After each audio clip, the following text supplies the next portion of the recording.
আসসালামু আলাইকুম। সবাই কেমন আছেন? আশা করি সবাই ভালো আছেন। আজকে আপনাদেরকে দেখাবো যে এক্সেলে কিভাবে যোগ করতে হয়। তার জন্য আপনাকে সম্পূর্ণ ভিডিওটি দেখতে হবে।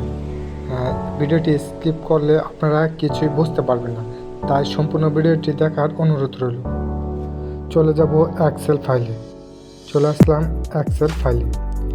এই যে দেখেন, এখানে ওই রাজু, রাকিব, রাসেল, রুবেল, রুহান নামে সবার একটি নাম্বার দেওয়া আছে।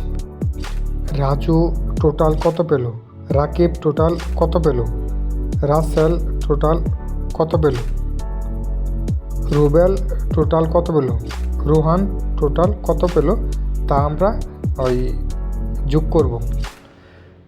যোগ করার জন্য আপনাকে প্রথমে যে কাজটি করতে হবে, প্রথমে আপনার ওই যোগ করার জন্য সম্পূর্ণ গড়, যেগুলো গড় দেখতে পাচ্ছেন, সম্পূর্ণ গড়গুলো ব্লক করে নিতে হবে। তারপর চলে যেতে হবে ওই অটো সাম। সম্পূর্ণ গড়গুলো আমি ব্লক করে নিলাম। দেখেন, সম্পূর্ণ গড়গুলো ব্লক করে নিয়ে চলে যাব অটো সাম।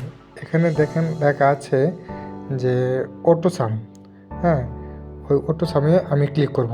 ক্লিক করার পরে দেখেন এখানে এই যে মার্ক করে দিলাম। দেখেন এখানে প্রত্যেকের মোট নাম্বারগুলো চলে আসছে। এখানে প্রত্যেকের মোট নাম্বার চলে আসছে। দেখেন আমি লাল মার্ক করে দিচ্ছি। হ্যাঁ, আর এভাবে আপনারা ওই মোট যোগ করতে পারেন, বা এক্সেলের মাধ্যমে আপনারা যোগফল এভাবে বের করতে পারেন। সবাইকে ধন্যবাদ ভিডিওটি মনোযোগ সহকারে দেখার জন্য।